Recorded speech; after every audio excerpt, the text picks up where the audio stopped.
Most people are told to take the omega-3 supplement for their brain health, especially when they have the genetic predisposition to the APOE-4 gene, which is the gene that causes cognitive decline and Alzheimer's. What if I told you that not all supplements are created equal? Please allow me to explain.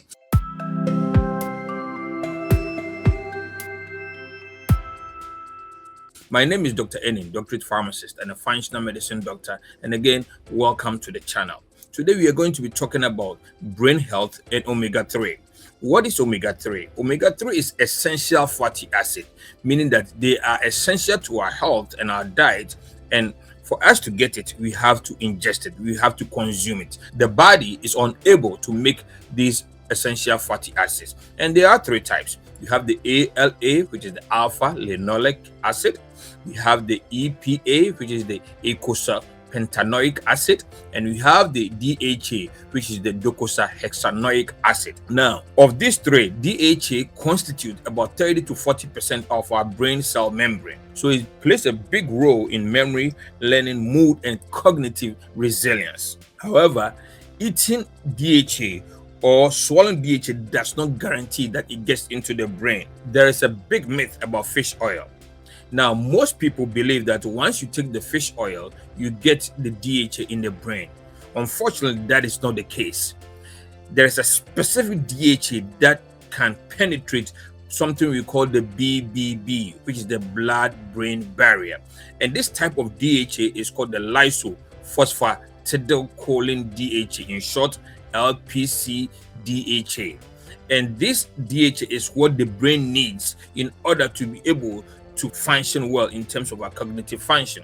Now, if the DHA is not in this form, the brain cannot take it, it cannot absorb it. At the blood-brain barrier, there's a special transporter called the MFSD2A. This transporter acts like a lock gate. It allows the LPC-DHA to enter the brain. Now, standard fish oil carry triglyceride-bound DHA, which does not efficiently cross or passes this gate.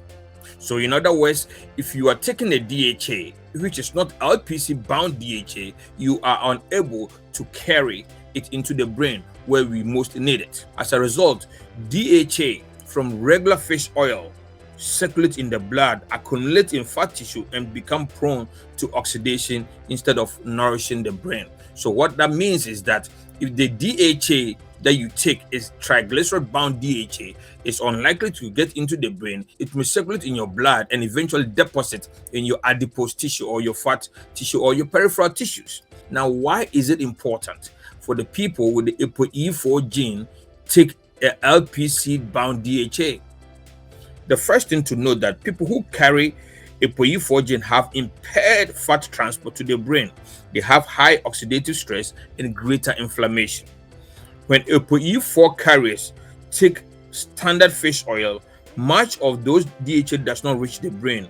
It may instead increase lipid oxidation in the body. In other words, if they take the wrong DHA, it can even affect their brain and cause more neuroinflammation. That is why not just any omega-3 is good for people with APOE-4 gene. One thing to also note is that modern diet is overloaded with omega-6 fats from seed oils, and this omega-6 compete with omega-3 at the cell membrane and interferes with DHA incorporation into the brain tissue. So what that means is that if you are taking the right DHA, which is the LPC-bound DHA, and if you're over-consuming omega-6 oils, which is the one we get from the seed oils like the canola oil, the vegetable oil, the corn oil, the sunflower oil, the safflower oil, these are all omega-6. It actually can affect how DHA gets into the brain.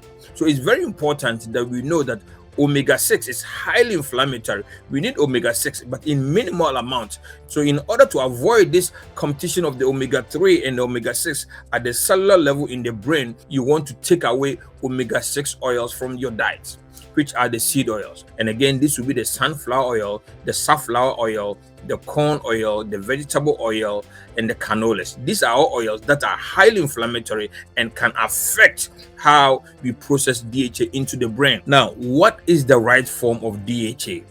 Unfortunately, this LPC-DHA, which is the lysophosphatidylcholine DHA, is not readily available commercially. So for that reason, we use a specialized one called the phospholipid-bound DHA.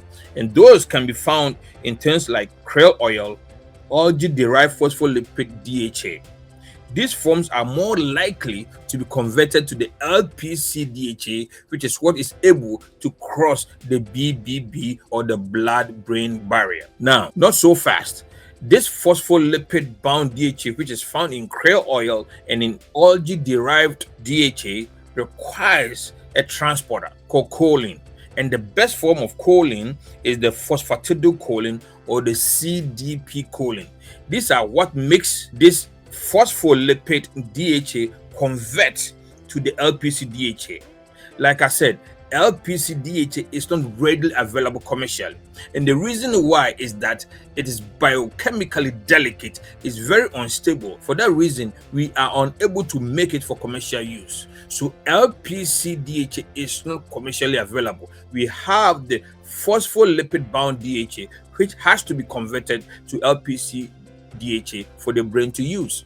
And that phospholipid-bound DHA can be converted to LPC-DHA, but it needs choline in a specialized form, which is the phosphatidylcholine or the CDP choline. Not just that, the DHA is very, very delicate. It has to be protected.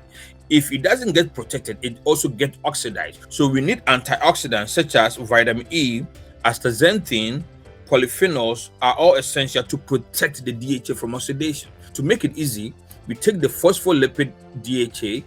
It has to be converted to LPC-DHA, but this phospholipid conversion has to happen in the presence of choline in the form of phosphatidylcholine or CDP choline. We also need antioxidants to protect the DHA because the DHA is prone to oxidation. And these antioxidants are vitamin E in the form of tocopherols, and we also need astaxanthin and other polyphenols that are essential to protect the DHA from oxidation. At this point, I'm sure you're asking, are we able to get this DHA from food sources? Yes, there are food sources where we can get this DHA. You can get it from fish roe, which is pretty much fish eggs. We can get it from pasture-raised egg yolks, krill fish, shellfish, fatty fish, and they all contain the phospholipid DHA, which still needs to be converted to LPC-DHA. From therapeutic standpoint, these are all supplemental, are supportive. Don't give the therapeutic amount we need for the brain. So in closing, in summary, your brain does not care how much omega-3 you take. It only cares whether it can receive it. And taking the wrong omega-3 is like sending an important message to the wrong address. The message exists, but the brain never gets it. For APOE-e4 carriers, precision beats mega doses, delivery beats dosage, biology beats marketing. If you have come this far with me, it means that this channel is for you. Kindly smash the like button, follow, share, and subscribe so the next time I have a bright idea such as this, you'll be one of the first to know. Until the next episode, thanks for watching.